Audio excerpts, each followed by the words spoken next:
Hey y'all, welcome back to my channel. I decided to, I didn't really do nothing to my hair, honestly. I just combed it out just a little bit so I can just wear it out. But I did get some Starbucks. It's nasty. I got a breakfast jack. I got this too. This is nasty. I don't know, I think it's just me, but 2 drinks. If it's nasty, something wrong. But I'm actually just gonna kill time. I'm waiting for Bahama Buck to open so I can get a pina colada smoothie or whatever. But I think this is the best time for me to address what's been going on. So, just to discuss like future references, praying and hoping all goes well. I'm gonna start my podcast and all that stuff. So that's that. But let's get to the nitty gritty. So, from the last time that I recorded this message, I actually recorded a video. It was about the situation with my face. I had got beaten by my dog, all this stuff. But I'm recording this video because my dog is no longer with us anymore. He's no longer with me in the physical realm, right? He had passed on. And so I had to get him euthanized. That was kind of like the best decision for him, simply because I didn't want him to bite anyone else or bite me. That would be very selfish of me to put him in a shelter, because my goal, because I didn't really think it through, and I didn't think that he would bite anyone else, because it's just like, he wasn't a vicious dog. Like, on my Instagram, like on TikTok, on different little videos that I posted, even videos I have on my phone, there was times where I was in his face, like laying by him, other stuff, and he never bit me. So like, you know, when I did speak with the lady that was at the place, you know, where I got him euthanized, she was very, very knowledgeable of everything. I felt like it was like like an angel sent from God, because she gave me everything I needed. She also gave me, thank God, for free, she gave me it was like this little thing that has like a picture frame. He has a little, his urns is gonna be in this little box that has his name on it and like his paw print and stuff like that. So I'm gonna have that. She blessed me with that, and then also she just gave me a lot of advice and helped me. And she has like over 20 dogs and has a lot of dogs, and she's like, whenever, you know, I feel like I want a dog again, I can reach out to her and she can find me like a little small puppy or something. So there was a process that I was gonna go through, Petland, but it was just a lot with that. Because it was a little dog named Teddy, like this big, that I was gonna get. But you know, God does things for a reason, and I just need to like kind of get back in the habit of myself and not having another animal or nothing attached to me. So yeah, so basically on the 26th, I did, you know, I worked at Kroger as my side job, so I worked there for a few hours. I had a lot of anxiety that day because I knew something was gonna happen, whether he's gonna get euthanized or sent away. And so this was supposed to happen at 2:30. So that day of, he was supposed to, the day before, I think he was supposed to, on the 25th, I was supposed to take him back to, you know, this place to get his second evaluation. So when you have like a animal bite case, you report to wherever you're reporting to. So for me, it was Harris County Pet, so I went there, and then I had to do a 10-day quarantine where he's not in an animal, where he's in his cage all the time. He only comes out to use the restroom and stuff like that. He even eats in the cage. But see, the way I set it up, I let him eat in the living room. Like, he didn't come up on me, run up on me, no crazy stuff. He sniffed me a little bit, but I let him eat. We go outside, come back, and that's that. So for them 10 days, he stayed in that cage.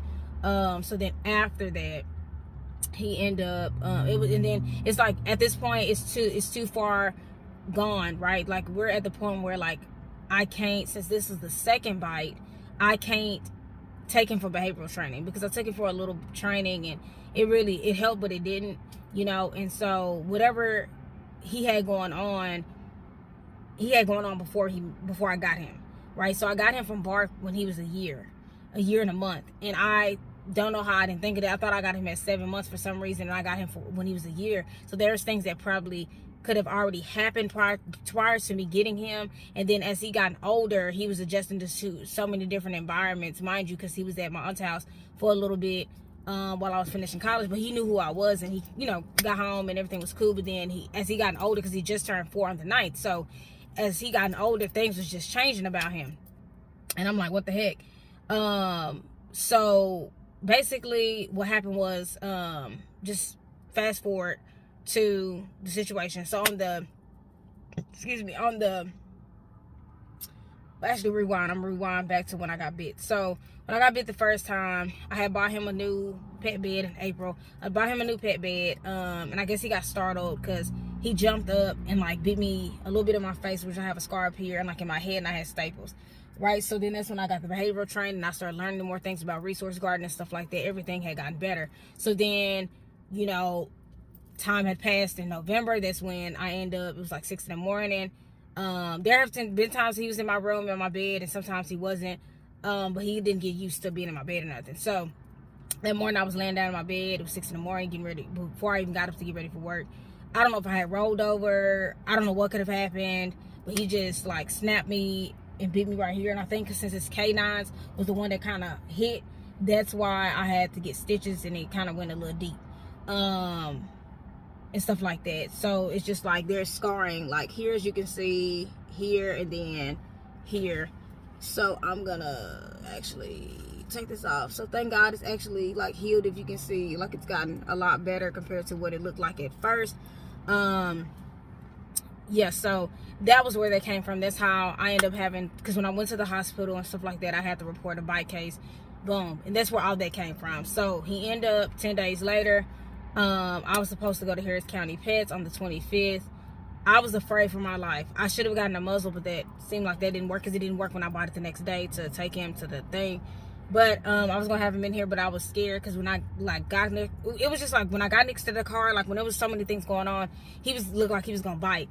And it's crazy because it's like when you see a vicious dog, like he's not a vicious dog, but he has aggressive tendencies. Like a vicious dog is more so like when you see a German Shepherd, or when you see a Rottweiler or Pit Bull that's like connected to the chain, they just trying to get after you. That's like a vicious, aggressive dog. But he has aggressive tendencies because he's a pit bull, and that's in their nature, but also because, well, he's a staffy, but still it's part of the same family, because it's in his nature, but also because he's just he went through some trauma, you know, like when we all go through trauma and we go through things in our mind, like he's, you know, even like babies, they can't express it. So that's just kind of what it was. And when I had found out more information from the lady, she was just like, you know, getting a CAT scan on his brain was going to be $5,000. So, you know, she's like, you did the best thing.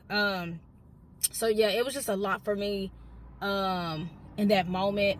But it's just like I had told my friends, you know, I said, hey, I saw my grandma take her last breath.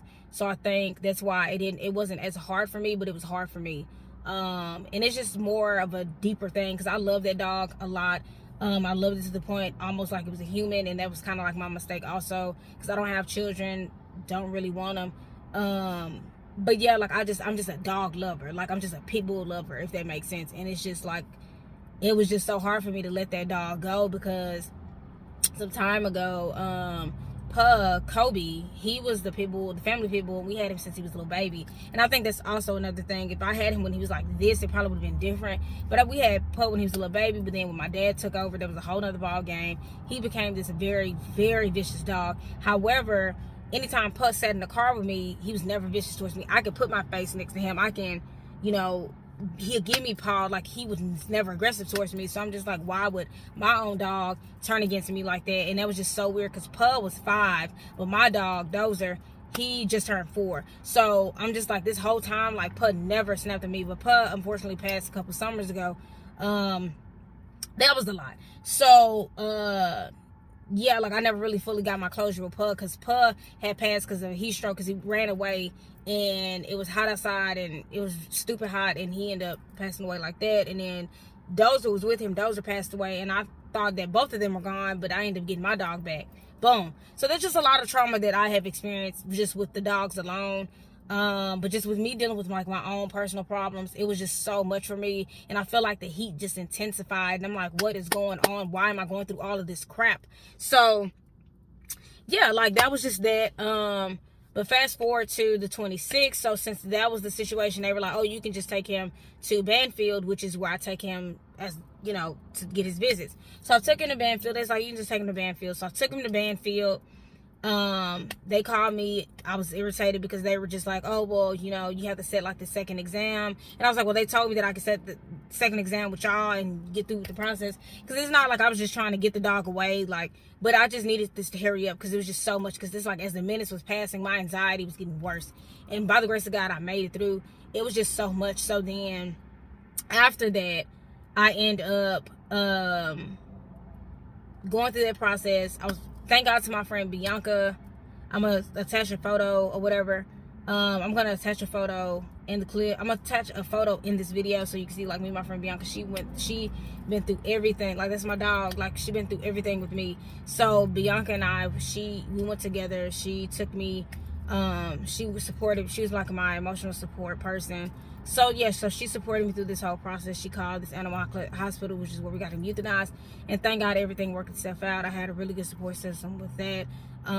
And they were just like, you know, you seem like you're a very, very, like, you love this dog so much, and you can tell that you're a good dog mom and stuff like that, you know, because I don't know because she was like, there's a possibility he could have had a tumor, and it was probably in its early stages. I don't know, only God knows, but it was just so much going on, and he probably just had a lot of things that he was struggling with in his mind, you know, and it's here nor there. But he was going through a lot. I'm pretty sure he was going through a lot. But it was just like, for me and my safety, as much as I love this dog, I could not keep that dog no more. Because this is the second time. First time was here in my head. This time it was here, close to here, close to here. Like, I couldn't do it. Like, I just, you know, so it's just like, I think, like, going through the grieving process and just missing my dog and just the routine. Like, even just getting up and be like, dang, like, my dog is, let me get up to go feed my dog, let me open the door so he can come in. Like, there's just, it's not, like, when I turn the corner and not seeing him there, it's just a lot of emotion that I'm having to just push through this process, you know. I've pushed through way harder things, thank God, but it's just like I'm pushing through this process, and it's a lot. When you already have a lot going on, and then that adds to the load, it's a lot. But, you know, I did watch a video by, I think his name is Myron Golden, I believe.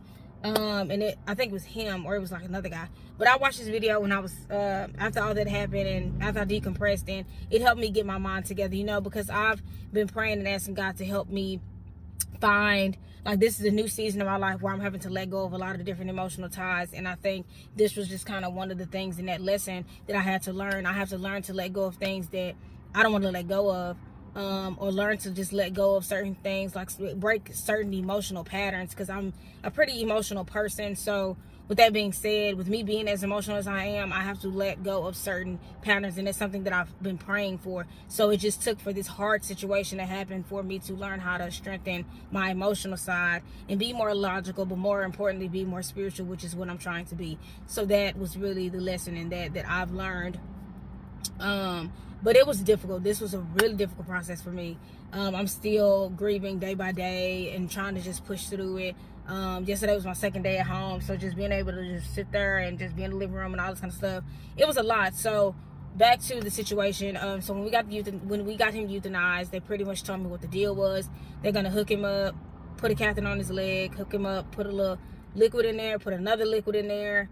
I do not want to attach the photos, you know, for certain purposes, because it's a little graphic and I don't know who it'll disturb, and I don't want to disturb nobody. So you put, you know, the one liquid to put them to sleep, kind of like when you get in surgery, and then you put the other one, and then, like, because the first one, he'll slowly go down. So I saw him slowly go down, and that hurt me. And then I just saw him just losing it, like just losing himself. And that hurt me when he was on the table, when they put the other one in, and, you know, he was just there with his tongue. And I saw his eyes was open, but I just saw the glare. Yeah, like, I just saw that, you know, and, yeah, like, it was a lot. It was a lot. It's still kind of a lot for me. Like, it was just a lot for me to handle. But I felt like it was necessary for me to sit there and handle that way. I mean, it's cool, you know, to hear people say, like, you're just very strong, like, you've been through so much. I mean, it's cool and all, but it's like, I'm a human being, you know, like, and I don't take it the wrong way as far as them meaning nothing ill towards me. It's it's cool. Like, I'm very appreciative of people thinking that I'm just this very strong superwoman type of person, but I'm just a human being. Like, you know, even when I said it in general, like, I'm a human being that loves love, that loves people, that loves dogs, pit bulls, and that loves children and stuff, that loves helping people. And it's just like, I wish, sometimes I'm like, dang, I would just wish I had moments where I can just have love, the right love come and embrace me, and like the right male, like the right person embrace me and make me, allow me to be in my femininity, allow me to be myself, allow me to be joyful, you know, instead of like acting as if they love me and inflicting more pain onto me, you know. But sometimes you have to go through these things to understand life and what it is. But I'm just very grateful for the process, you know. I'm gonna comb my hair and actually do something in a minute, but I'm very grateful for the process, and I thank God for everything. That was really it.